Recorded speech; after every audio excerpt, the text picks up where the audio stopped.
नमस्कार, यो बहसमा म यहाँहरूलाई हार्दिक स्वागत गर्दछु। जीवराम भण्डारी। आज यहाँहरू सामुने उपस्थित हुनुहुन्छ डाक्टर धवल शमशेर जबरा। उहाँ राष्ट्रिय प्रजातन्त्र पार्टीका महामन्त्री हुनुहुन्छ, संगठन विभाग प्रमुख, नेपालगञ्ज उपमहानगरपालिकाका पूर्व प्रमुख, 2 पटक उहाँ निर्वाचित हुनुभएको हो। आज म उहाँसँग समसामयिक विषय उठान गर्ने प्रयत्न गर्नेछु। राष्ट्रिय प्रजातन्त्र पार्टी लामो समयदेखि के बताइरहेको छ भने हामी यो देशको वैकल्पिक शक्ति हौं, अर्थात् यथास्थितिमा यो मुलुक अब चल्न सक्दैन, त्यसको विकल्प खोजिनुपर्छ। त्यो विकल्प के उहाँहरूले प्रश्न पार्ने प्रयास गर्नुभएको छ। संविधान एकातिर छ, अर्कोतर्फ उहाँहरू हुनुहुन्छ। उहाँका जो पूर्व नेताहरू थिए, चाहे सूर्यबहादुर थापा भन्नुहोस्, चाहे लोकेन्द्र बहादुर चन्द, राजेश्वर देवकोटा, अलि एक्स्ट्रा अर्डिनरी पर्सन भन्छु म, उहाँ अलि फरक धारणा राख्नुहुन्थ्यो, लगायत कमल थापा लगायतले यही संविधान र यसका वरिपरि रहेर 46 को परिवर्तनपछि राप्रपाकै नाममा विभिन्न ओहदाहरू ग्रहण गर्नुभयो। तर राप्रपा त्यति पन्पिन सकेको अहिलेसम्मको नतिजाले देखाउँदैन। मानिस यसपटकको स्थानीय तहको निर्वाचनमा सम्भवतः राप्रपा तेस्रो, चौथो रूपमा गयो भने पनि चौथो त पक्का आउँछ भन्ने यस्तो विश्लेषण पनि गरिन्थ्यो। तर नतिजाले त्यस्तो देखाएन। आज म डाक्टर धवल शमशेर जबरासँग, किनभने उहाँ बुझकी पढेलेखेको त्यस्तो व्यक्ति हुनुहुन्छ, एउटा पारिवारिक पृष्ठभूमि पनि राम्रो खालको छ र उहाँ नेपालगञ्ज अर्थात् बाँके जिल्लाको हुनुहुन्छ, अलिकति विश्लेषण, अलिकति सूचनामूलक ढङ्गले विषयलाई म उठान गर्ने प्रयत्न गर्नेछु। सर्वप्रथम म उहाँलाई स्वागत गर्छु। सर, स्वागत छ। धन्यवाद र सबै दर्शकवृन्दलाई मेरो अभिवादन, नमस्कार। अब म तपाईसँग प्रारम्भ कहाँबाट गर्न चाहे भने पहेँलो वस्त्र छ, मेरो हिन्दू राष्ट्र खोइ भन्ने एउटा तपाईको त्यो प्रश्नवाचक चिन्ह सहितको तपाईले टी सर्ट लगाउनु भएको छ, टोपी छ। तपाईले के सन्देश दिन खोज्नु भएको, म यहीँबाट सुरु गरेँ, किनभने यो एउटा प्रारम्भै यो प्रश्न हो, त्यसपछि अरू तपसिल विषय त उठान गर्छु नै। कृपया यो सन्देश दिनका लागि नै जीवराम सर यो टी सर्ट लगाएको र यो सन्देश हामीले के दिन खोजिराखेछौँ भने विश्वमा एकमात्र हिन्दू राष्ट्र, सबै धर्मावलीहरूको आफ्नो आफ्नो राष्ट्र छ, 1 अरबभन्दा बढी 1.5 अरब जतिको हिन्दूहरूको एकमात्र हिन्दू राष्ट्र हाम्रो कता हरायो, किन खाए नेताहरूले, र हामी हिन्दूहरूको एउटा राष्ट्र हुन के ठुलो अपराध हो र? सबै धर्मावलीहरूको आफ्नो आफ्नो राष्ट्रहरू छन्। क्रिस्चियनहरूको 100 वटा छन्, मुस्लिमहरूको 47 वटा छन्, बुद्धिस्टहरूको 11-12 छन्, जुजहरूको एउटा इजरायल छ। हाम्रो त एउटा मात्रै थियो त। यत्रो ठुलो सङ्ख्यामा हिन्दूहरू विश्वभरि फैलिएका छन्, त्यसको एउटा मात्रै हिन्दू राष्ट्र थियो। त्यसलाई हाम्रा नेताहरूले खाइदिए, बेचिदिए। कता हराए हाम्रो हिन्दू राष्ट्र, किन खाए? यसलाई फेरि स्थापित गर्नुपर्छ भन्ने यो सन्देशका साथ म आज हजुरका उपस्थित भएको छु। तपाईले अब ठिकै, मलाई अलिक प्रश्न गर्न किन सजिलो भयो भने तपाईँ यस्तो जिल्लामा बस्नुहुन्छ, यस्तो ठाउँमा बस्नुहुन्छ जहाँ जुन जिल्लालाई मुसलमानहरूको हटस्पट र पछिल्लो समयमा नेपालका 4-5 वटा जिल्ला मुसलमानको संख्या बढ्दैछ। धवल शमशेर जबरा नारा हिन्दूको दिनुहुन्छ, तर हिन्दू कर्ममा उहाँ हिन्दू कर्म गर्नुहुन्न। जस्तै हरिशयनी एकादशीको दिन मुसलमानहरूको एउटा इजहार के भन्छ, त्यो दिन तपाईले भोज खाएको, यसलाई अन्यथा नठान्नु होला, भोज खाएको जुन एकादशीको दिन व्रत बसिन्छ, त्यो फोटो सार्वजनिक भएको कुरा मैले जलस्स सम्झेँ अहिले तपाईले यो भनिरहँदा।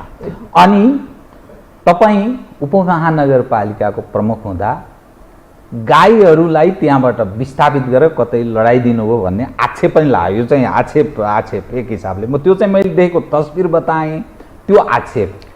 तपाईँ कर्मले हिन्दू हो र तपाईँ हिन्दू राष्ट्रको कुरा गरिरहेको? अब एउटा कुरा म भनौँ, एउटा के हो भने पहिले त म गाईको कुरा लिउँ। त्यो गाईहरू सबै तराईमा व्यापक रूपले अहिले त्यसको समस्या अहिले पनि छ।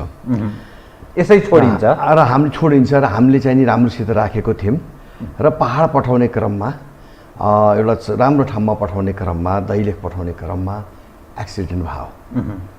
6-7वटा ट्रकमा, म त काठमाडौँमा थिएँ, मैले त त्यो पठाएको पनि थाहा पाएन, अफिसले पठाएको हो र पठाउने क्रममा लग्ने क्रममा एक्सिडेन्ट भयो। थिचिएर पुरानो बुढी गाईहरू थिए, थिचिएर केही हताहत भए र त्यसप्रति 3टा छानबिन कमिटी पनि भयो। केन्द्रबाट पनि आयो, हिन्दू महासङ्घले पनि छानबिन गरे, क्याबिनेटबाट पनि आएर हामीले पनि आफै नगरपालिकाले स्वतन्त्र व्यक्तिहरूलाई राखेर छानबिन पनि गऱ्यौँ र 3टै छानबिन कमिटीले को निष्कर्ष के आयो भने यो एउटा दुर्घटना भयो, एक्सिडेन्ट हो र त्यसलाई अब अतिरञ्जित गरेर मान्छेले भन्नेले भन्छन्। अब कार्यकर्ताको घरमा कुन बेला खाइयो, कहाँ गइयो, खाइयो। हाम्रो कार्यकर्ता मुस्लिम पनि छन्, हिन्दू पनि छन्, अरू जातका पनि छन्।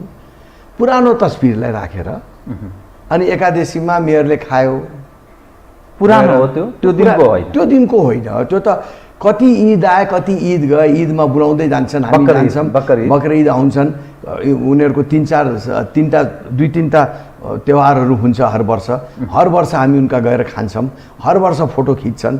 अब आजकल यो तपाईँलाई थाहै छ, यो सञ्जाल फोटोहरू हुन्छ, राख्या हुन्छन्। अब राखिदिए मान्छेले, अब राखिदिएपछि अब खाएकै हो, 6 महिना पहिले खाएकै हो, गएकै हो, जान्छौँ, हामी जान्छौँ, साथी बराती छन्, मुस्लिमहरू पनि धेरै। अब फोटो राखेर हाम्रो चाहिँ नि के अरे एकादशीमा खायो भनेपछि अब त्यो के भन्ने, त्यो सञ्जाल हो, एउटाले बोलेपछि 4जनाले बोल्यो, त्यस्तो केही पनि गलत सूचना प्रवाह भन्ने तपाईँ। यो हिन्दूहरूले नि हिन्दू धर्मलाई कसरी, केही हिन्दूहरूले यो पार्टीप्रति लागेको विपक्षीहरूले कसरी यसलाई धुमिलो पारिदिउँ भन्ने एउटा उनीहरूको योजना हो। यसमा कुनै पनि सत्यता छैन। म तपाईँ माथि उठेको अर्को प्रश्न उठान गर्छु, त्यसपछि म राष्ट्रिय मुद्दामा केन्द्रित हुन्छ। डाक्टर धवल शमशेर जबरा पढे लेखेको मानिस, कल्चर्ड हुनुहुन्छ, त्यसमा कुनै शङ्कै छैन, बेइमानी पनि त्यस्तो गर्नुहुन्न। तर उहाँलाई जो हिन्दूको कुरा गर्नुहुन्छ, उहाँ अहिले भारतीय हिन्दूवादको कुरा गर्नेहरू, अर्थात् कतै न कतै आरएसएससँग रिलेटेड हिन्दूवाला, त्यसले पनि धवल शमशेरलाई धेरै रुचाउँदैन, किनभने उनीहरू कट्टरतामा विश्वास गर्छन्। मुसलमानहरूले मुसलमानलाई नै भोट हाल्दछन्, त्यसकारण धवल शमशेर अझ कमजोर हुँदै हुनुहुन्छ, किनभने त्यस खालका हिन्दूहरूको वर्चस्व बढ्दैछ जो हाम्रो सनातनी भन्दा पनि अलिकति अलग ट्रेन, अलग ढङ्गले, त्यो प्रायोजित ढङ्गको हिन्दूवालाहरू, त्यो प्रचारात्मक हिन्दूहरूको उपस्थिति हुन थालेको छ। यसले धवल शमशेरलाई ड्यामेज गर्दैछ है। क्रमशः मुसलमानले अन्तत्वगत्वा मुसलमानलाई भोट दिन्छ, हिन्दूवालाले पनि दिन हिचकिचाउँछ धवल शमशेरलाई र अपोजिसनले पनि त्यसैमा प्रहार गर्छ। त्यसकारण धवल शमशेर कठिन अवस्थातर्फ उन्मुख हुनुहुन्छ। हामी तपाईँ उपर उठेको प्रश्न, हामी प्रष्ट छौँ। हामीले एउटा सनातन धर्म सापेक्ष हिन्दू राष्ट्रको परिकल्पना गरेको हो। त्यसको मतलब यो होइन कि कट्टर हिन्दू राष्ट्र बनाउने हाम्रो लक्ष्य होइन। हाम्रो लक्ष्य के हो भने यस्तो हिन्दू राष्ट्र जहाँ हाम्रो पहिचान होस्, हाम्रो हिन्दू राष्ट्रको मूल्य मान्यता होस्, हिन्दू धर्म कर्म मानियोस्, तर अरू धर्मावलीलाई पनि त्यहाँ स्पेस होस्, अरू धर्मावलीको पनि क्रियाकलापहरूमा हामीले कुनै पनि प्रकारको आरोप अवरोध पुर्याउने योजना होइन। यो नेपाल सबैको हो, यो नेपाल सबैको हो। पहिले पनि पञ्चायतकालमा पनि सबै मिलेर बसेका थिए, हिन्दू मुसलमान सिख इसाई सबै बसेका थिए। आउने दिनहरूमा पनि हामीले कल्पना गरेको हिन्दू राष्ट्रमा सबै धर्मावली अटाउने हिन्दू राष्ट्र हामीले कल्पना गरेको। त्यो मुसलमानले तपाईँलाई भोट दिन्छ त? मुसलमानले त आफ्नै मुसलमान भोट मुसलमानले यसपटक स्थानीय तह चुनावमा उपमहानगरको प्रमुखमा पनि उठ्नु भएन, तपाईँको भोट पनि खस्किएको देखियो, आरपीपीले त्यो बचाउन सकेन। अब सुन्नुहोस् न, यो स्थानीय निकायमा व्यक्ति हेर्छन्, स्थानीय निकायमा व्यक्ति हेर्छन्। हामी राष्ट्रिय प्रजातन्त्र पार्टी जनताप्रति वफादार छ र जनता पनि हामीप्रति आकर्षित भएको हामीले महसुस गरेको छौँ। त्यो ठुल्ठुलो सभाहरूमा पनि प्रवेश गरेको पनि देखिन्छ। र स्थानीय निकायमा विगतको स्थानीय निकायभन्दा अहिले 3 गुणा हाम्रो भोट बढेको छ, सङ्ख्या पनि बढेको छ। तर जुन प्रकारले तपाईँले ठिक भन्नु, जुन प्रकारले राप्रपा आउनु पर्थ्यो को सङ्ख्या त्यो प्रकारले आएन भन्ने हामीलाई पनि महसुस भएको छ। तर हाम्रो एजेन्डा भनेको स्थानीय एजेन्डा पनि खासै होइन। हाम्रो एजेन्डा हामी फोकस गरेको राष्ट्रिय एजेन्डामै हो। सनातन धर्म सापेक्ष हिन्दू राष्ट्र, राजासहितको प्रजातन्त्र, भ्रष्टाचार निर्मूल राज्य, एउटा समृद्ध नेपालको कल्पना जहाँ नेपालीले यहीँ रोजगारी पाओस् र यो हामी नेपाली हौँ भन्ने गर्वका साथ भन्न सक्ने एउटा राष्ट्रको एउटा कल्पना हामीले गरेको छौँ। नेपालीले यहीँ रोजगारी पाउन् त कसले भन्दैन होला र? होइन, त्यो रोजगारी पाउने व्यवस्था मिलाउनु पर्यो, त्यस्तो राज्य बन्नु पर्यो। यो यहाँभित्र रोजगारको विभिन्न उपायहरूको खोजी गर्नु पर्यो र नयाँ नयाँ उपायहरूको सृजना गर्नु पर्यो। धेरै कुराहरू गर्न सकिने यो राष्ट्र र राजतन्त्र, राज संस्था सहितको प्रजातन्त्र चाहिँ तपाईँहरू किन चाहने? के प्रयोजनका लागि? किनकि यो गणतन्त्र, यो सङ्घीयता असफल भयो। असफल भयो भन्ने त्यो सूचकाङ्क केले देखाउँछ? के आधारमा? आज तपाईँले हाम्रो राष्ट्रलाई हेर्नुहोस्, के कुरा सफल भएको छ। यहाँ अर्थतन्त्र हेर्नुहोस्, यहाँको प्रशासन हेर्नुहोस्, यहाँको न्यायालय हेर्नुहोस्, यहाँको पार्लिमेन्ट्री स्ट्रक्चर हेर्नुहोस्, संहिता हेर्नुहोस्, यहाँको आर्थिक परिदृश्य हेर्नुहोस्। के इन्डिकेटरले भन्छ कि यो राष्ट्र सफल भएको छ? त्यो त ब्याक बेन्चर, अलिकति कुपात्रहरू राजनीतिमा हाबी भएको र सायद नेपाली जनले पनि त्यस्तैलाई भोट मतदान चयन गरेको कारण, त्यो गलत नेतृत्वका कारण त्यस्तो भएको। सिस्टम त के खराब छ र भनेर भन्छन् नि त? होइन, सिस्टम त माटो सुहाउँदो सिस्टम हुनुपर्छ। कुनै कुनै देशमा कुनै सिस्टम सफल हुन्छ, कुनै देशमा कुनै सिस्टम सफल हुन्छ। यो देशको सामाजिक बनोट, जातीय बनोट र त्यहाँको परिस्थितिले त्यो सिस्टम सुहाउने अथवा नसुहाउने हुन्छ। हरेक सिस्टम विभिन्न देशहरूमा सफल भएको छन् र हरेक सिस्टम विभिन्न देशमा विफल पनि भएको छन्। त्यस कारणले यहाँ के देखियो भने ठहर के भयो भने यो गणतन्त्र, यो संघीयता यहाँ सफल हुन सकिराखेको छैन र सफल नभएको सिस्टमैलाई सफल बनाउन वर्षौं दशकौं हामी कुर्नु पर्ने के कारण छ? असफल भयो, यो सिस्टम असफल भयो, अर्को सिस्टम ल्याउनु पर्छ भन्ने। अब डेमोक्रेसी भन्ने, प्रजातन्त्र भन्ने, लोकतन्त्र भन्ने त्यही हो। जो मान्छे सफल हुन्छ, जे चिज सफल हुन्छ, जे सिस्टम सफल हुन्छ त्यसलाई निरन्तरता दिइरहने, जो असफल भयो उसलाई परिवर्तन गर्ने, त्यही होइन त? परिवर्तन दुईटा तरिकाले हुन्छ। एउटा चुनावको माध्यमबाट संविधानले नै व्यवस्था गरेको छ। तपाईँ 2/3 बहुमत ल्याउनुहोस्, संविधान संशोधन गर्नुहोस्, तपाईँ देशलाई गणतन्त्र राख्नुहुन्छ कि राजासहितको प्रजातन्त्र राख्नुहुन्छ कि धर्मनिरपेक्ष राख्नुहुन्छ कि हिन्दू राष्ट्र बनाउनुहुन्छ, त्यो एउटा सुगम मार्ग। तर त्यो 2/3 बहुमत यो संविधान अन्तर्गत हैन्छ नि, इन्द्रेका बाउ चन्द्रे आए पनि सम्भव छैन, यस्तो संविधानमा भनिन्छ। यो बाटोबाट सम्भव छैन। बाटो दोस्रो शक्तिले आर्जन गर्ने हो,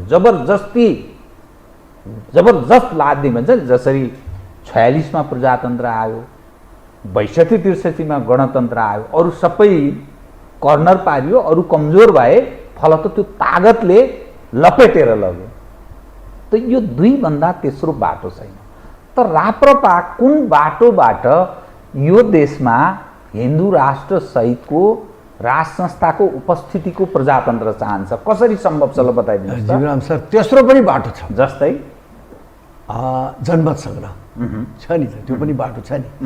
जनमत सङ्ग्रह गरे भने पनि जनताको चाहना हो। जनमत सङ्ग्रहले पनि ल्याउन सकिन्छ, जस्तो बहुदल निर्दल गरियो नि। त्यो त अब रुलरहरूले चाहनु पर्यो, उनीहरू किन चाहन्छन्? आफ्नो खुट्टोमा बन्चारो कसले हान्छ?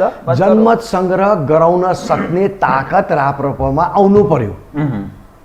जनमत सङ्ग्रह गराउने ताकत राप्रपामा आयो भने हामी जनमत सङ्ग्रहको बाटो पनि रोज्न सक्छौँ। अर्को त यहाँले भने जस्तो 2/3 बहुमत ल्याएर संविधान अपरिवर्तनीय छैन, त्यो त हामीले गराएको पनि छौँ, लडेरै गरायौँ। एउटा त्यो बाटो, एउटा जनमत सङ्ग्रह, एउटा चाहिँ नि सडकैबाट जस्ता 2-3 जनआन्दोलन भयो, यो 3टा बाटो छन्। तागतले आर्जन तागतले गरे यो 3टा बाटो छन्। यो 3टै बाटोमा जनताको सहयोग र समर्थन नभइकन हुँदैन।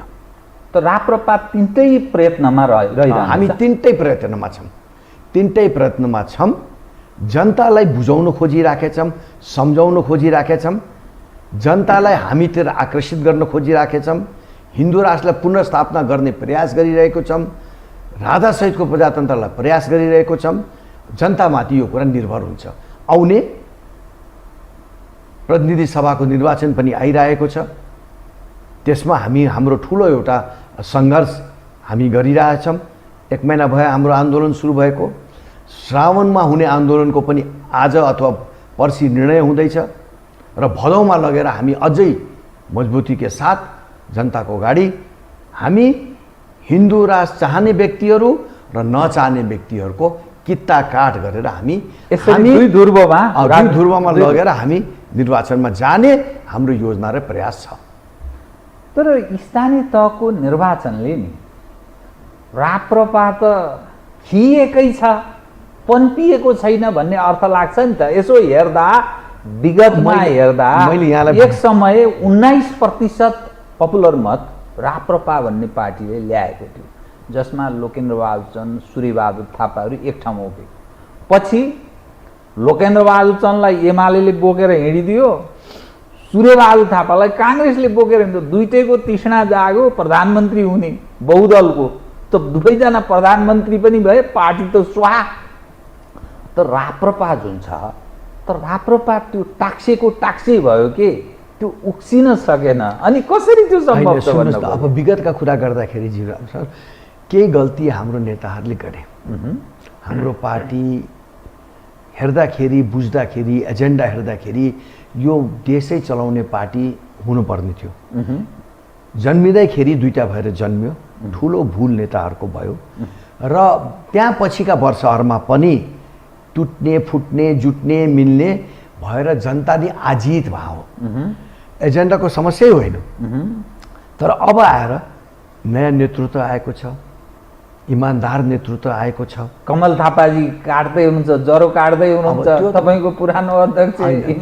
त्यो त उहाँको प्रयास रहनेछ र गरिराख्नु भएको छ र कति उहाँ सफल हुनुहुन्न त्यो त निर्वाचनले भन्ला। आफ्नै उहाँको हाल हेर्नुहोस्, उहाँको पार्टीले एउटा सदस्य जित्दैन, चुनावमा उहाँ पनि जानुभयो, हाम्रो त धेरै जित्या छन्। र अब आउने निर्वाचनमा हामी एउटा मजबुतीका साथ नेपाली जनताका प्रस्तुत हुने योजनाका साथ हामी अगाडि बढेको छौँ। त्यो मजबुतीका साथ भने कतिको आश गर्नुभयो तपाईँहरूले? म अहिले यहाँ तपाईँलाई भनिराख्दाखेरि तपाईँ हाँस्नुहुन्छ होला, त्यस कारणले म तपाईँलाई हँसाउन चाहँदैन। हाम्रो आन्दोलन कतिको सफल हुन्छ यो भदौ असोजमा, हाम्रो आन्दोलन कतिको सफल हुन्छ र नेपाली जनताले हाम्रो आन्दोलन र हाम्रो एजेन्डालाई कतिको पछ्याउँछ, त्यसलाई हेरेर बल्ल म 1 महिनापछि तपाईँलाई यो सवालको जवाब दिन्छु। तर स्थानीय तहको चुनावमा जुन खालको, फेरि म त्यहीँ प्रवेश गरेँ, राष्ट्रिय प्रजातन्त्र पार्टी सकभर तेस्रो शक्तिको रूपमा उदाउन सक्छ, हुनसक्छ स्थानीय तहको निर्वाचनमा। यदि त्यस्तो भएन भने पनि चौथो त पक्कापक्की हुन्छ होला, मानिस त्यसो विश्लेषण गर्थे, भन्दथे। तर नतिजाले त्यस्तो देखाएन। यसको अर्थ राप्रपाले आगामी दिनमा लाभ लिन्छ चुनावको माध्यमबाट भन्ने त त्यो घटनाले देखाउँदैन त। मैले अघि नै यहाँलाई निवेदन गरिहालेँ नि, स्थानीय चुनावको एजेन्डाहरू फरक हुन्छ। स्थानीय चुनावमा जितेर मेयरले हिन्दू राष्ट्र ल्याउन सक्दैन होला नि, संस्था सहितको प्रजातन्त्र त मेयरले कायम गर्न सक्दैन नि। त्यो त राष्ट्रिय निर्वाचनले संविधान परिवर्तन गरेर मात्रै ल्याउन सक्ने कुरा हो। त्यो स्थानीय निर्वाचनमा दुईटा कुरा, एउटा त व्यक्तिहरू छन्, अर्को सङ्गठन। हाम्रो अधिवेशन भएको धेरै भएको थिएन, हाम्रो सङ्गठन बन्ने क्रममै थियो र हाम्रो फोकस राष्ट्रिय एजेन्डाहरूमै छ, अहिले पनि छ। त्यस कारणले स्थानीय निकायमा हाम्रो त्यस्तो मजबुत उपस्थिति देखिएन। तर विगतका दिनहरूबाट मैले यहाँ निवेदन गरिसकेँ, विगतको दिनभन्दा 4 गुणा हामी बढेको छौँ र अहिले यो स्थानीय विगतको भन्दा 4 गुणा बढेकै छ। भोट जनसङ्ख्या के अरे हामीले जितेको ठाउँहरू धेरै बढेछ, धेरै बढेको छ। त्यस कारणले तर त्यसलाई हेरेर अब राष्ट्रिय निर्वाचनमा यही हाल होला भन्ने त्यो तुलना गर्न सकिन्न। म तपाईँलाई फेरि अलिकति विगतसँग वर्तमानमा जोड्छु है। विगतमा के देखियो भने 46 को परिवर्तनमा खास गरी विद्यार्थीहरू र नयाँ पुस्ताको ठुलो भूमिका रह्यो, जसले पञ्चायतको अवसान गर्यो। 62-63 को आन्दोलनमा पनि विद्यार्थी, मजदुर, अलिकति नयाँ पुस्ता, यसरी समग्रमा त्यो राजनीतिक दललाई प्लस गर्यो। फलत 62-63 को आन्दोलनले एक खाले अवस्था सिर्जना गर्यो। देशमा सङ्घीय लोकतान्त्रिक गणतन्त्र भन्ने एउटा प्रणाली स्थापित गर्यो। त्यसैको तागतको आधारमा संविधान बन्यो, यावत भयो, यहाँसम्म देश आइपुग्यो। अब अहिले पछिल्लो अवस्था हेर्दा अन्डर 30 अर्थात् 30 वर्षभन्दा कम उमेरका जो युवा युवतीहरू छन्, नयाँ पुस्ता, त्यो काङ्ग्रेस र कम्युनिस्टलाई हेट गर्छ अर्थात् घृणा गर्छ। यिनीहरूबाट अब देश चल्दैन भन्ने सालाखाला निष्कर्षमा उनीहरू पुगेका छन्। उनीहरूको पहिलो पुस्ता, दोस्रो पुस्ता, तेस्रो पुस्ता, यी 30-35 वर्षसम्म पनि राज गरे भने पनि अलरेडी टेस्टेड, यसबाट हुँदैन भन्ने सायद त्यो नयाँ पुस्ताको निष्कर्ष छ। तर त्यो जो नयाँ पुस्ता छ नि, जो हेट गर्छ, तिनीहरू तपाईँहरूसँग आकर्षित भएको कतै देखिएन। बरु यी बालेन्द्र शाह, हर्क साम्पाङ, गोपी हमाल जस्ता अलि स्वतन्त्र खाले मानिसहरूले तिनलाई आकर्षित गरेको देखियो। जुन स्वतन्त्र खालका मतदाता धारणा बनाइरहेछन्, मतदान गर्ने धारणा, र स्वतन्त्रहरू उम्मेदवारी देशव्यापी रूपमा दिने जो बताइरहेका छन्, पार्टीको म सोध्नु भने व्यक्ति जो स्वतन्त्र ढङ्गले उठ्ने प्रयत्नमा छन्, त्यसले राप्रपालाई ड्यामेज गर्छ जस्तो तपाईँलाई लाग्दैन? त्यो विकर्षित, जसले घृणा गर्छ काङ्ग्रेस कम्युनिस्टलाई, त्यो भोट तपाईँहरूलाई पर्ने सम्भावना त फेरि पनि देखिँदैन। के हेर्नु भएको छ, कसरी बुझ्नु भएको छ? कस्तो तपाईँले एउटा कुरा भन्नुभयो त्यो सही हो। अहिले यी ठुलो भनाउँदा पार्टी जुन छन् नि, कङ्ग्रेस, एमाले, माओवादी र मधेसी दलहरू पनि, यिनीप्रति जनताकोमा वितृष्णा फैलिसकेको छ। उहाँहरूलाई पटक पटक जितायौँ, फेरि पटक पटक जिताए पनि देशमा कुनै पनि प्रगति हुने सक्ने सम्भावना जनताले देखेन। र त्यही क्रममा यो आक्रोशको भोट हो, यो विद्रोहको भोट हो। जुन स्वतन्त्र जुन 3-4 ठाउँमा जिते, यो विद्रोह र आक्रोशको भोट हो। र मैले यहाँलाई अघि नै पनि निवेदन गरेँ, स्थानीय निकायको एजेन्डाहरू फरक हुन्छ, राष्ट्रिय एजेन्डा फरक हुन्छ। हामी त्यही मैले सुरुमै भनिरहेको छु, हामी हिन्दूहरूलाई, यो 80-90%, 90% बस्ने हिन्दूहरूलाई हामी के भन्न खोजिराखेछौँ भने, ठिक छ, यिनी पुराना पार्टीहरूलाई तपाईँहरूले टेस्ट गरिसक्यौ, फेरि गरे भने पनि, ल्याए भने पनि यिनीहरूबाट केही प्रगति हुन सक्ने सम्भावना न्यून छ। राप्रपा नयाँ नेतृत्व, नयाँ विचार लिएर आएको छ, भ्रष्टाचार गर्दै नगर्ने भनेर भनिरहेको छौँ। हामीले यो देशलाई एउटा समृद्ध राष्ट्र बनाउने योजनामा छौँ र हाम्रो मूल्य र मान्यता र पहिचान, विश्वमा पहिचान कायम गर्ने प्रयासमा छौँ। हामीलाई साथ दिनुहोस्। र हाम्रो सबै सभामा हजारौँको सङ्ख्यामा मान्छे प्रवेश गर्ने देखियो, अहिले पनि भइरहेछ। हिजो आज पनि जहाँ अध्यक्षजी जानु भइरहेछ, अरू नेताहरू गइराख्नु भएको छ, त्यहाँ ठुलो सङ्ख्यामा मान्छे प्रवेश गरिरहेको छ। त्यसले हामीलाई पनि आभास भइरहेछ कि नेपाली जनता अब एकचोटि यो हाम्रो एजेन्डामा आउनको लागि तयारी भइरहेको छ। अझ हामी यो तयारीलाई तीव्र गतिले अगाडि बढाउने क्रममा छौँ। अब कति हामीले बढाउन सक्छौँ, कति नेपाली जनता हामीको पक्षमा आउँछन् र स्वतन्त्र व्यक्तिहरू जुन छ अब उहाँहरूलाई मेरो शुभकामना छ। तर यो कस्तो भनेपछि अन्योल हो, के हुने हो भन्ने थाहा छैन।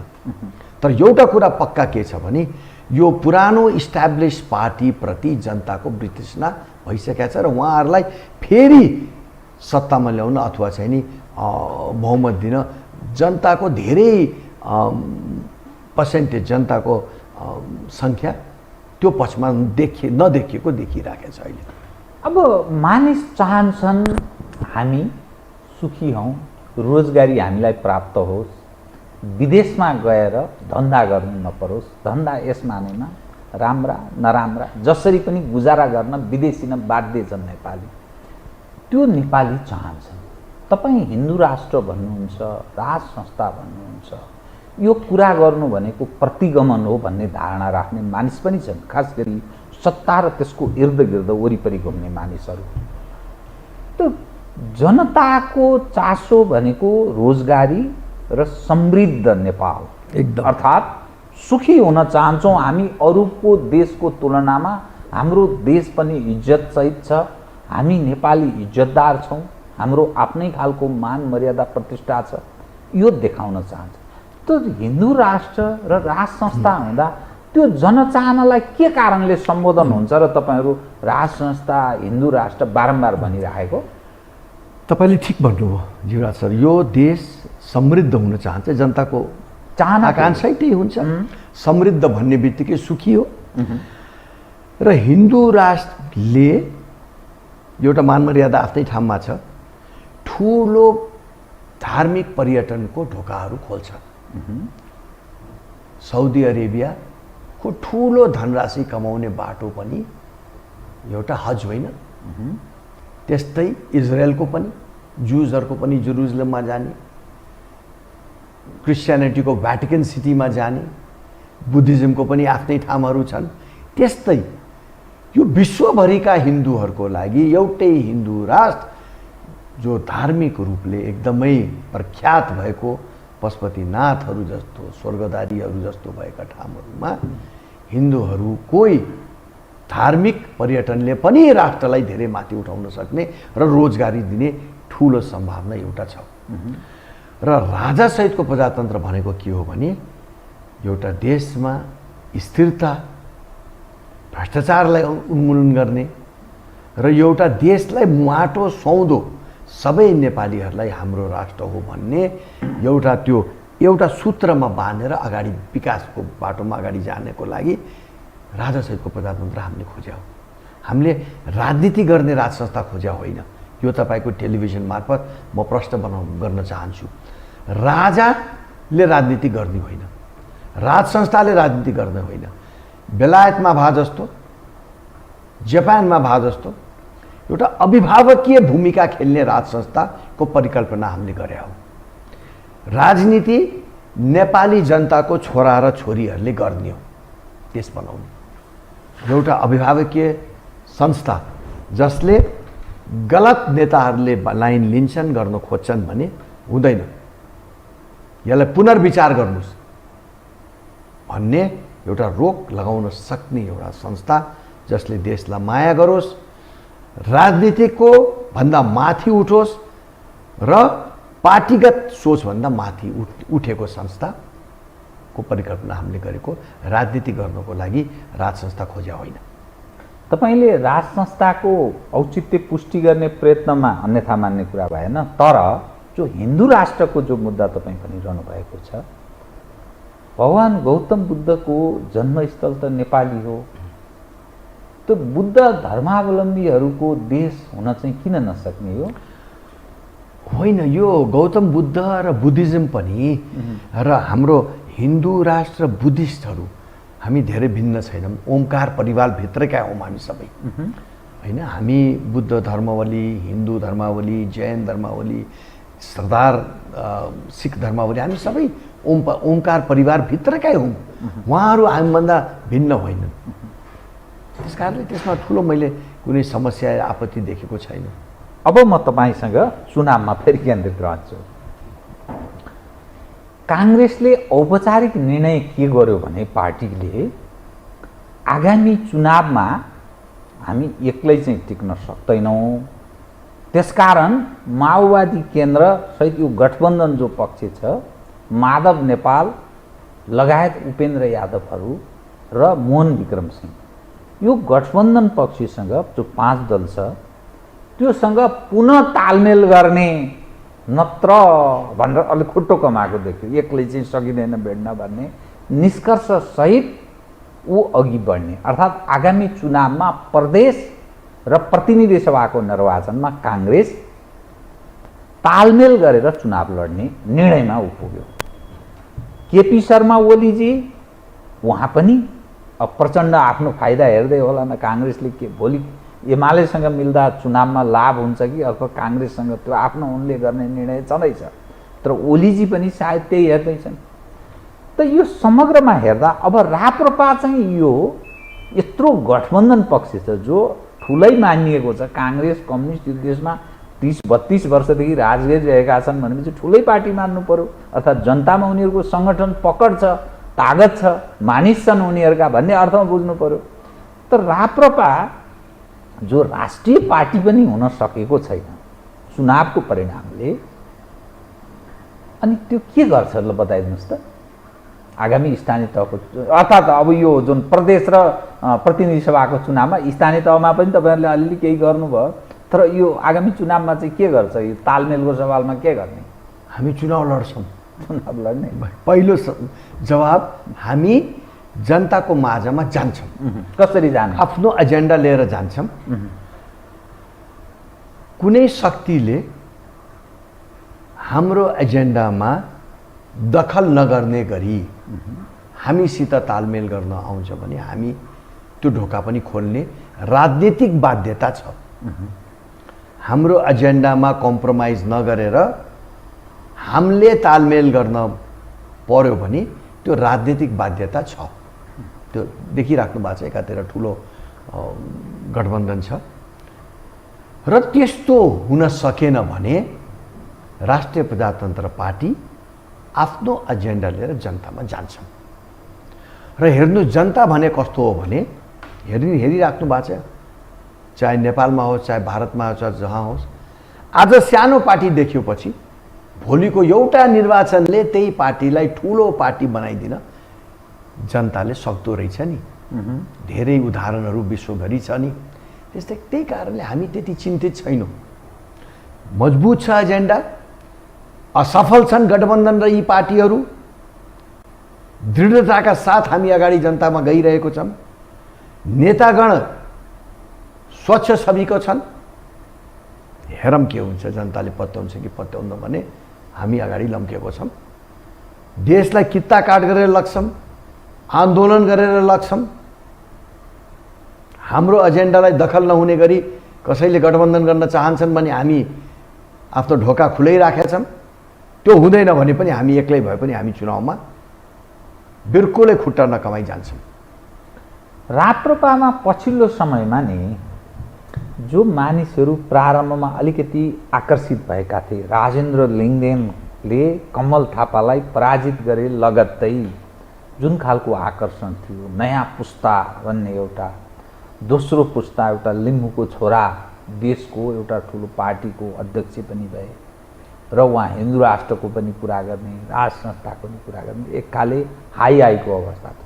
पछिल्लो अवस्थामा फेरि राप्रपाभित्र गोलमाल, कोही पार्टी छोड्दै पनि, कोही त्यही पार्टीभित्र हस्ताक्षरको कुरा पनि गर्छन्, कोही के अलिक फेरि बिग्रन लाग्यो, फेरि पुरानै ठाउँमा फर्किन लाग्यो जस्तो अर्थ लाग्यो। त्यस्तो होइन, त्यस्तो होइन। सत्यता के हो भने 3टा नेता अध्यक्ष भए बेलामा 800 जनाको केन्द्रीय कमिटी बनाइदिए, जसलाई पनि केन्द्र कमिटीमा हालिदिने। हामीले विधानलाई मजबुतीका साथ कायम गरेर 200-250 को केन्द्रीय कमिटी बनाएको छ। यो बस्नै नसक्ने केन्द्रीय कमिटी बनाएर अर्थ छैन। र चुनावमा लड्ने र जनतासित घुलमिल गरेको र चाहना भएका, जनताले पनि पछ्याएका नेताहरूलाई अगाडि सार्नुपर्छ भन्ने मान्यताका साथ हामी गयौँ। अब 200 800बाट 200 जना केन्द्र कमिटीमा भए, अब 600 जना त केन्द्र कमिटीभन्दा बाहिर छन्। अब असन्तुष्टि हुने भयो। त्यस कारणले लोकप्रिय जनप्रिय नेताहरू पार्टीमै छन्, ठाउँमै छन्, अगाडि बढेकै छन्। केही जनतामा चुनाव पनि नलड्न सक्ने, जनतामा जान पनि नसक्ने, काठमाडौँमै केन्द्रित भएर राजनीति गर्न पर्ने व्यक्तिहरू असन्तुष्टि जनाइरहेको छन्। यो स्वाभाविकै हो। त्यसलाई हामीले यसरी हेरेको छौँ। तर नयाँ व्यक्तिहरू, लोकप्रिय जनप्रिय व्यक्तिहरू पार्टीमा प्रवेश दिन प्रतिदिन गरिरहेको छन्। यहाँहरूले मिडियामा देखिराख्नु भएको छ। तर मानिस के पनि भन्छन् भने राष्ट्रिय प्रजातन्त्र पार्टीको नेतृत्वले जस्ता मानिसहरूलाई पदाधिकारी र महत्त्वपूर्ण जिम्मेवारीहरू पनि दिएको छ, त्यो एउटा पूर्वतिर उखान छ कि 3 न 13 का मानिस जसको आफ्नो उपस्थिति पिपुलका माझमा केही छैन, किन त्यस्ता मानिसहरूलाई त्यत्रो ठुलो पद दिएर यो त्यो असाध्य सस्तो लोकप्रियता आर्जन गर्ने प्रयास गरे छैन। तपाईँले अब पदाधिकारीको लिस्ट हेर्नुभयो भने पदाधिकारी 70% 70% निर्वाचित हुन्। अधिवेशनबाट निर्वाचन मार्फत आएका पदाधिकारी छन्। अब त्यसमा विवाद गर्ने अब तिनलाई अब अलोकप्रिय भन्नु त अब त्यो अर्थै छैन हैन। र केही मनोनितको कुरा गर्छन्। मनोनित केही लोकप्रिय मान्छेहरूलाई पनि ल्याउनुपर्छ र केही कामकाजी मान्छेहरूलाई पनि ल्याउनुपर्छ। सबै पार्टीले ल्याउँछ, त्यो बाध्यता पनि हुन्छ। आफ्नो आफ्नो दक्षता भएका व्यक्ति पार्टी चलाउने क्रममा दक्ष व्यक्तिहरूलाई, कसैको सङ्गठनमा दक्षता होला, कसैको प्रेससितको दक्षता होला, कसैको पार्टीको बृहद संरचना बनाउने क्रममा दक्षता होला। यी सबै कुरालाई हेरेर केही दक्ष व्यक्तिहरूलाई ल्याउनु परेको त्यो यथार्थ हो। त्यो ल्याए पनि छौँ।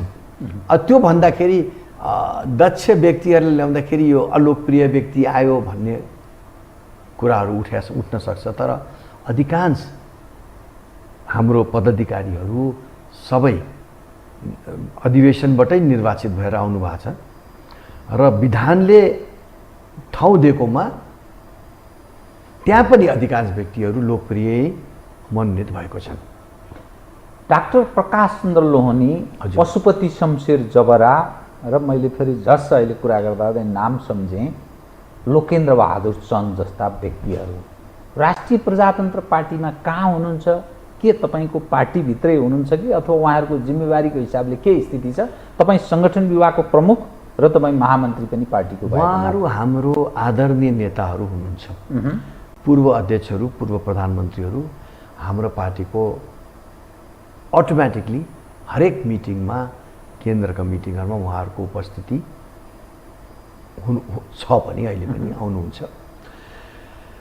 र उहाँहरूले हामीलाई सुझाव, निर्देशन, सल्लाह र हाम्रो पार्टीलाई अगाडि बढाउनको लागि उहाँहरूको अहिले पनि योगदान र सद्भाव, सुझाव र कार्यहरू गरिराख्नु भएको छ।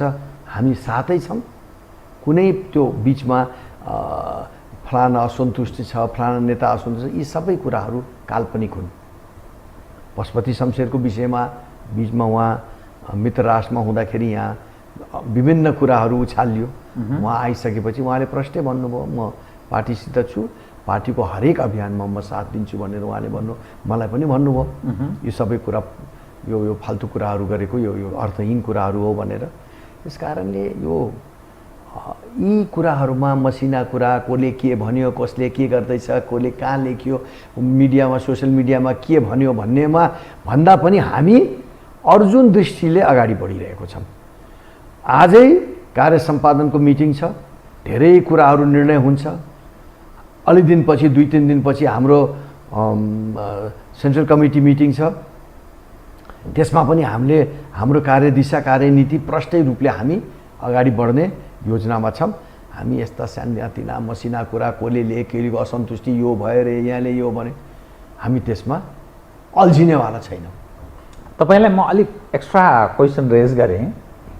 यो बदलिएको नेपालको राजनीतिक अवस्थासँगै यो देशमा खास गरी अलि एलिट क्लास भनेर बुझिने राणा शाहहरू जसले नेपालको राजनीतिमा उपस्थिति विगतमा त्यो गौरव, पछिल्लो समयमा असाध्यै कमजोर उपस्थिति, त्यसमा पशुपति शमशेर राणा तपाईँ लगायतका केही काङ्ग्रेसमा पनि सानातिना तहमा यसो छन् जस्तो देखिन्छ राणा शाहहरू।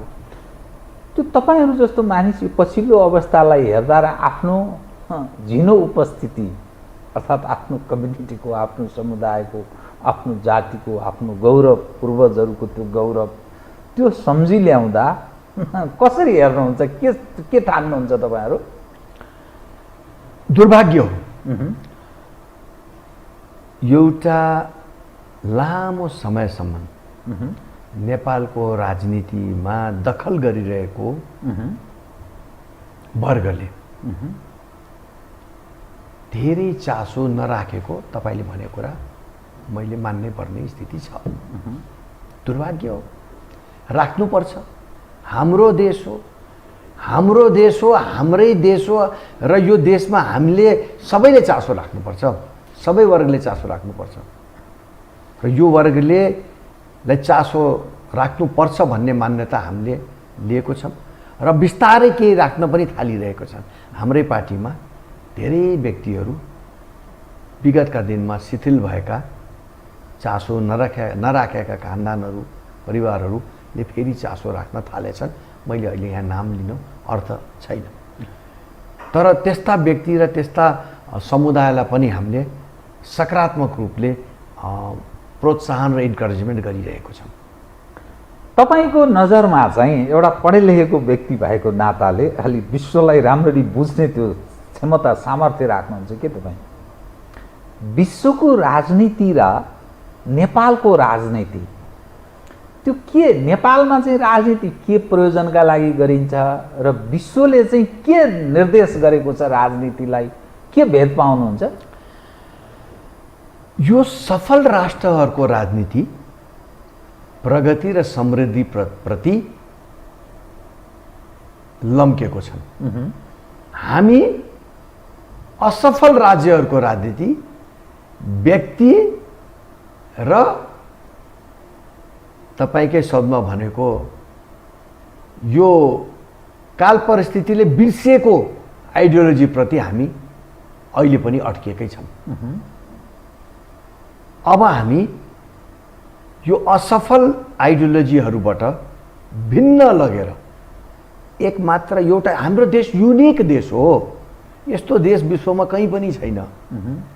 2000 मठ मन्दिर त काठमाडौँमा छन् भने कत्रो ठुलो धार्मिक पर्यटनको सम्भावना बोकेको यही उपत्यकामा छ, देशभरि छ यस्तो।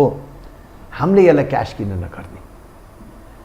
त अल्टिमेट अन्ततगत देशलाई समृद्धै बनाउनु पर्ने जनताको भावना हुनुपर्छ। साथमा आफ्नो इतिहास, आफ्नो मान मर्यादा, आफूले बोकेको विश्वासहरूलाई पनि कायम राखेरै अगाडि बढ्नुपर्छ। यो दुईटाको कम्बिनेसन मिलाउन सक्यो भने यो नेपाल असाध्य समृद्ध र सफल राष्ट्र हुन सक्ने सम्भावना आजको दिनमा पनि छ। त्यो एउटा जो प्रजातन्त्र भनिन्छ नि, प्रजातन्त्र भनेको मेरो पार्टीसँग जोडिएको छ, अर्थात् हाम्रा अगुवाहरूले बनाएको, त्यसकारण प्रजातन्त्र भनेको अन्योन्याश्रित मसँग सम्बन्धित हो। काङ्ग्रेस त्यस्तो दाबी गर्छ। अनि साम्यवादीहरू अर्थात् मार्क्सिस्टहरू नेपालमा जो कम्युनिस्टका नामले चिनिन्छन्, उनीहरू गरिब दिन दुखीको अनि अलिकति हामी देशभक्त हौँ भन्ने स्लोगन दिने प्रयास गर्छन्। अघि त्यो जसलाई तपाईँ अब यो पुरानो असफल जो भनिरहनु भएको छ, त्यो जनता त्यसैको पक्षमा छ भन्ने देखिन्छ कि मतको हिसाबले पनि हेर्नुहोस् 30-32 लाख काङ्ग्रेसलाई, 30-32 लाख एमालेलाई, माओवादीलाई पनि अझै 8-10 लाख देखिन्छ। अरू पनि साना झिना मसिना साना टुक्रा कम्युनिस्ट पार्टीहरू छन्, उनीहरूलाई पनि छ। त्यो तपाईँहरूको चाहिँ दाबी कुन त? तपाईँ डेमोक्रेसीको कुरा मेरो हो भनेर मसियाको रूपमा आफूलाई दाबी गर्छ काङ्ग्रेस, गरिब दिन दुखीको म हुँ भन्छ कम्युनिस्ट। तपाईहरु चाहिँ कुन ठाउँको? तपाईहरुको दाबी चाहिँ ओनरशिप, यो डेमोक्रेसीको ओनरशिप कसले? नहीं। ऊ लोकतन्त्र भन्न थालेछ, प्रजातन्त्र भन्दैन कांग्रेस। हामी प्रजातन्त्रको पक्षमा छौँ, चाहे त्यो लोकतन्त्र भन्नुस्, प्रजातन्त्र भन्नुस्, डेमोक्रेसी भन्नुस्। जनताको मतले शासन चल्ने हो। त्यो त्यसमा कुनै दुई मत राप्रपाको छँदै छैन। तपाईहरुलाई प्रतिगामी भन्छ नि त कांग्रेसका। भन्नेले त धेरै भन्छन् नि। हामी पनि त कांग्रेसलाई के भन्छौँ, कम्युनिस्टलाई के भन्छौँ? जनताको गरिबीको मस्या भाते त्यो गरिबै छन् त। आज देशमा सबभन्दा धनी कम्युनिस्टका नेताहरू छन्। कांग्रेस जो प्रजातन्त्र भन्थे, आफूलाई प्रजातन्त्रको मसिया भन्थे, उनकै आन्तरिक प्रजातन्त्र हेर्नुस् कस्तो छ। अब त्यो विषयमा अब नजाम। अब अर्काको आलोचना गर्न म यहाँ आएको पनि होइन, आफ्नो कुरा राख्न आएको। तर अर्को कमजोर भएपछि मात्रै आफ्नो बलियो हुन्छ। त्यसमा पनि राजनीतिमा झन् जो दिलमा पुर्याउने अनि लात्ताले खदार दिने भन्छ नि, घाडलमा हालिदिने अनि पुरिहाल्ने हो, नत्र त्यो फेरि बिउतिन सक्छ भन्छ। हामी कस्तो व्यक्तित्व र पार्टी हौँ भने अर्काको आलोचनाको लागि गर्दैनौँ। हामी आफ्नो कुरा राख्छौँ, जनतामा आफ्नो कुरालाई बुझाउन खोज्छौँ र आफ्नो कुरालाई जनतामाझ लग्न खोज्छौँ। अर्काको धेरै आलोचना गर्नुपर्ने आवश्यकता छैन। होइन, जनताले अरू को के गरिरहेछन् राम्रैसित बुझेछन्, तर नेपाली जनताले बुझेर पनि बुझ पचाछन् जीवराज सर। त्यो तपाईहरुले बुझाउन नसके होला त, कमजोरी तपाईहरुको होला। हामीले बुझाउन नसके, त्यही त। यार विश्वास गरेनन् तपाईहरुलाई? दुईटै कुरा। हामीलाई एउटा वैकल्पिक शक्तिको रूपमा विश्वास नगरेको कारण एउटा। त्यो के कारणले गरेन? तपाईहरुको कमजोरी हो? हाम्रै कमजोरी, हाम्रो पूर्व नेताहरूको टुट फुट र हाम्रो क्रियाकलापको क्रियाकलापले हामीलाई राप्रपालाई विश्वास नगरेको मैले मान्छु तपाईँको कुरा। तर त्यो विगतका कुराहरू, अब त्यस्तो हुँदैन भनेर हामी जनताका गइरहेको छौँ। विश्वास गर्ने आधार के? नयाँ नेतृत्व आएको छ, धेरै सबक सिकिसकेका छौँ र अब त्यस्तो गऱ्यो भने हाम्रो एजेन्डै कमजोर पर्छ र यो अन्तिम क्षणमा हामी पुगिसकेका छौँ। अहिले पनि हामीले यो एजेन्डाहरूलाई स्थापित गर्न सकेनौँ भने टु लेट हुन्छ।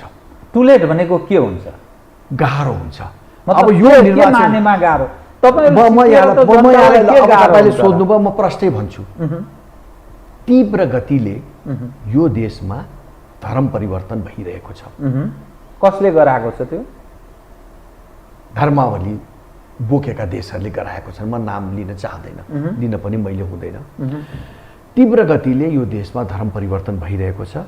यति तीव्र गतिले भइरहेको छ कि अब आउने निर्वाचनमा हामीले बोकेको सनातन धर्म सापेक्ष हिन्दू राष्ट्रलाई अगाडि बढाउन सकेनौँ र यसलाई मजबुतीका साथ जनताको बिचमा लग्न सकेनौँ र जनताले पनि साथ दिएन भने त्यहाँ पछिको 10 सालमा यो कुरा लग्नै अस्वाभाविक हुन सक्ने सम्भावनाहरू यहाँ छ। त्यसकारणले यो अन्तिम प्रयास हो। नेपाली जनताले यसरी बुझ्नुपर्ने आवश्यकता छ। त नभए के हुन्छ जनतालाई? हामीले आफ्नो पहिचान गुमाउँछौँ। के हुन्छ र? हुन त केही पनि हुँदैन, कसैले आएर गोली त हान्दैन। तर एकमात्र विश्वको हिन्दू राष्ट्र, हामी जन्मेको धर्म करम, हाम्रो पहिचान हमेसाको लागि गुम्छ। त्यो राम्रो कुरा हो र? त्यसकारणले नेपाली जनतालाई अब पनि नेपाली जनता, हिन्दू राष्ट्र चाहने जनता, यो असफल व्यवस्था हटाउन चाहने जनतालाई जाग्नको लागि म हात जोडेर तपाईँको टिभी मार्फत अनुरोध गर्न गइरहेको छु। धन्यवाद सर। धन्यवाद सर। आदरणीय दर्शकवृन्द, उहाँ हुनुहुन्थ्यो डाक्टर धवल शमशेर जबरा, राष्ट्रिय प्रजातन्त्र पार्टीका महामन्त्री तथा संगठन विभाग प्रमुख। समसामयिक विषयलाई केन्द्रमा राखेर गरिएको कुराकानी। म सहित मेरो सम्पूर्ण युनिटलाई कार्यक्रमबाट बिदा दिनुहोस्, तर यो हो टेलिभिजन हेर्दै रहनुहोला। नमस्कार।